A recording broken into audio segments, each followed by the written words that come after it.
그 중에서도 청약을 먼저 거네요. 왜 그럴까요? 기간이 오래 걸리니까. 주변에 가보세요. 다 이래요. 주변에 자산관리사를 만나든 국제 재무설계사를 만나든 이 결과에 대해서 토를 다는 사람이 있던가요? 없던가요? 없어요. 다 이렇게 하래요. 근데 그들은 누구로부터 수익을 창출해요? 금융회사로부터.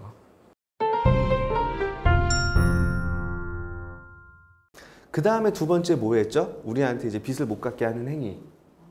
네, 그래서 연금인데 그 위 거를 먼저 한번 해볼게요. 적금을 들어달라고 했습니다. 그게 뭐예요? 저기 있는 청약입니다. 그죠? 자, 그래서 여기서 이제 보셔야 될 게 적금인데 적금의 종류가 여러 개가 있는데 그 중에서도 얘네들이 뭘 먼저 권했어요? 되게 많은 적금이 있어요. 그죠? 1년 만기, 2년 만기, 3년 만기 여러 가지가 있는데 그 중에서도 청약을 먼저 권해요. 왜 그럴까요? 기간이 오래 걸리니까. 자, 그럼 그건 무슨 얘기예요? 기간이 기니까 네, 만기가 돼서 빚을 갚아요? 못 갚아요? 못 갚아요. 그러니까 빚을 유지시킬 수가 있네요. 못 갚게 한다. 맞네요. 그죠? 여기에 청약의 기능을 필요 없다를 얘기하는 게 아니고요. 네, 청약이 무분별하게 누구나 다 필요할 수는 있죠. 근데 다 쓰지 못하는 경우도 많거든요. 근데 무턱대고 청약을 가입시켰어요. 그랬더니 수익률 몇 프로예요? 몇 프로예요? 2%. 네, 물론 이게 그 가입 시점이나 어떤 은행마다 조금씩 다를 수는 있어요. 자, 근데 여기서 중요한 건 뭐예요?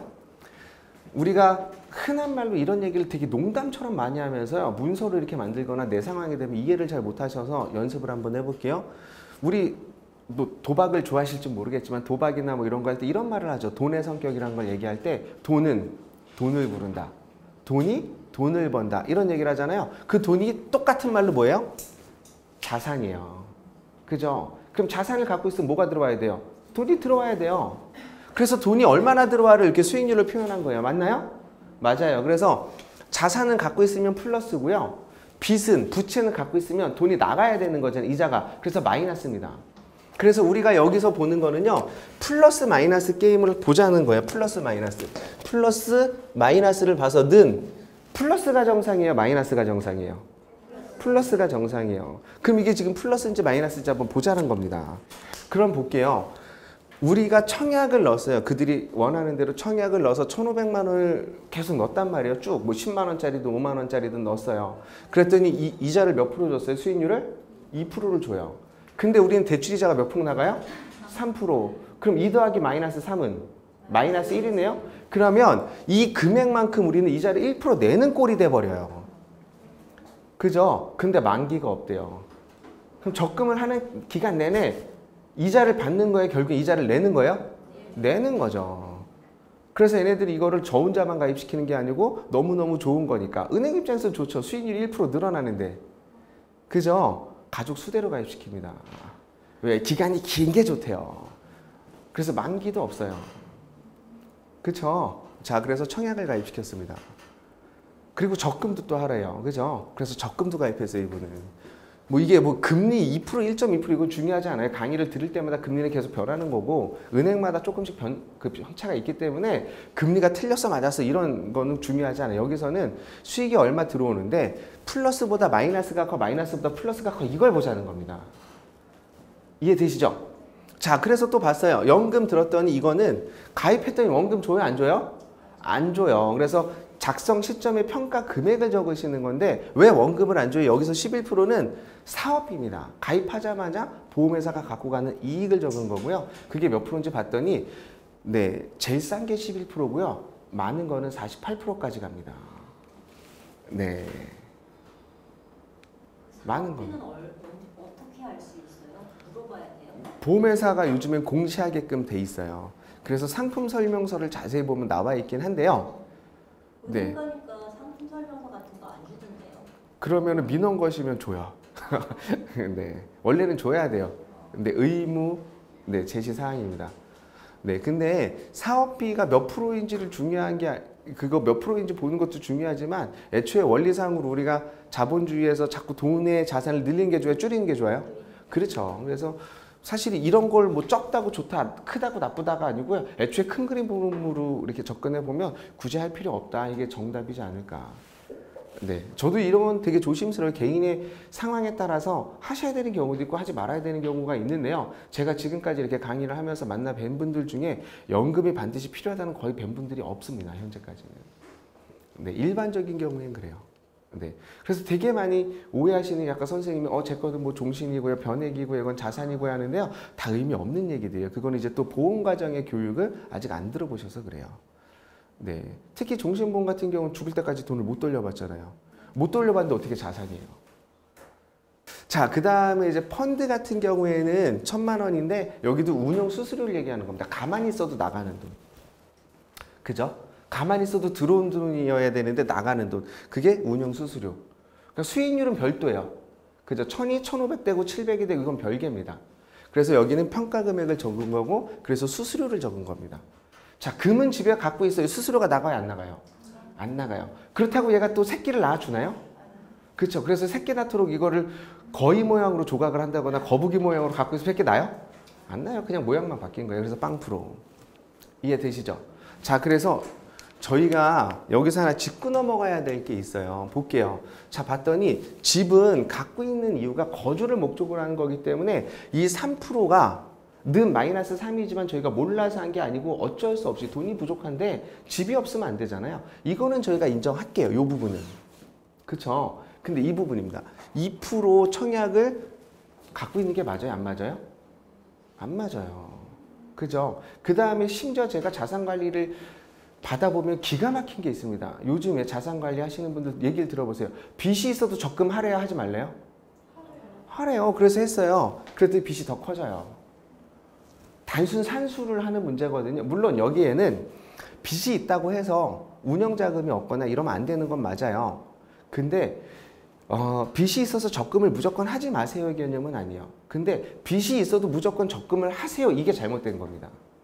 근데 예를 들어서 내가 다른 운영자금이 있거나 굳이 적금이 아닌 더 좋은 수익률이 있으면 그걸로 바꿔가든가 그러니까 수익 계산을 해야 돼요. 어떤 방식으로 운영했을 때 수익이 더 좋아? 이걸 봐야 되는 건데 그런 어떤 기초 설명 없이 그냥 빚이 있어도 적금은 있어야 돼요. 이거는 우리한테 마이너스를 커지게 만드는 교육인 거잖아요. 잘못된 겁니다.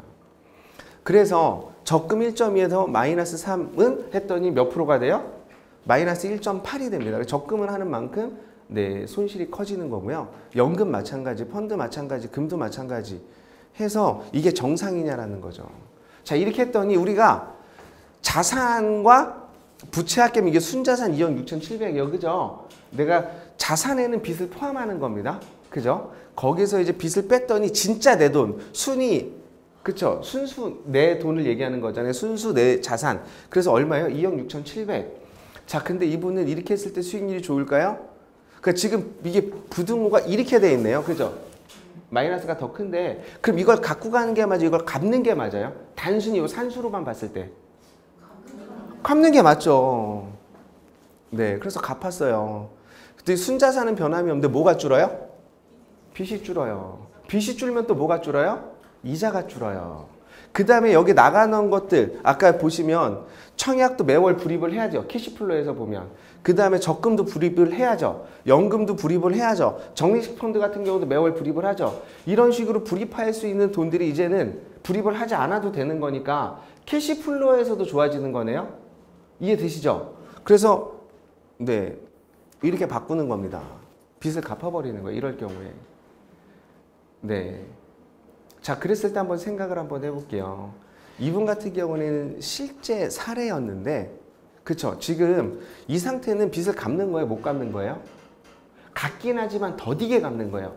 그래서 1억을 갚는데 몇 년짜리 대출을 하셨어요 했더니 그때 당시에 이게 좀 예전 거거든요. 네, 3년 거치 30년 상환이었어요. 20년인가 30년인가. 네, 보통 그때 거치 기한을 3년까지 줬어요. 이자만 내세요. 그쵸? 자, 그리고 나서 이분이 그때가 아직 거치 기간이 안 끝났을 때였어요. 그러니까 아직 이자만 낼 때였단 말이에요. 근데 이걸 털어서 갚으니까 네, 빚이 줄어요. 빚이 줄니까 이자가 줄죠. 1년에 300만 원 내던 게 이제는 10만 원만 내면 돼요. 3,300에 3%니까 대충 10만 원 정도. 15만 원 벌었네요, 일단은. 월에. 그러니까 1년에 180 번 거잖아요.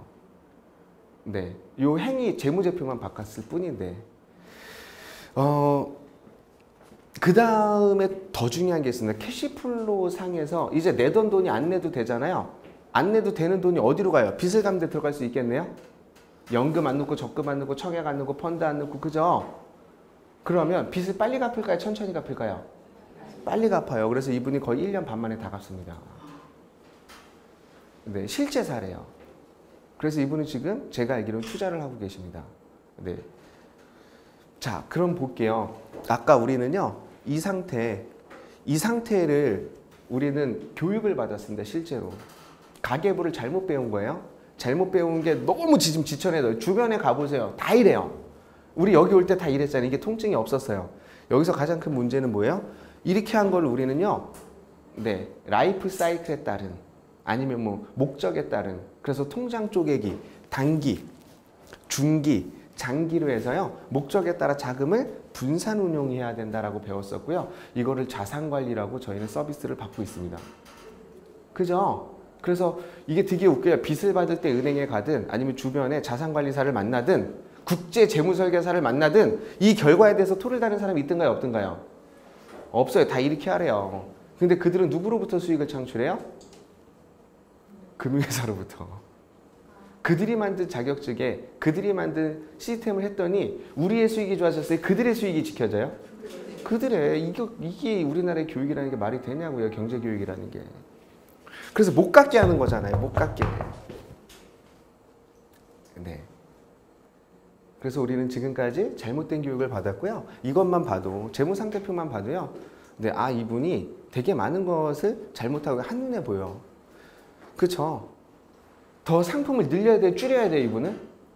줄여야 돼요. 그래서 재테크는 뭔가를 자꾸 가입하는 것만이 재테크가 아닙니다. 상품을 가입하는 게 재테크가 아니고요. 수익률이 좋아지는 모든 행위를 저희는 재테크라고 얘기를 합니다.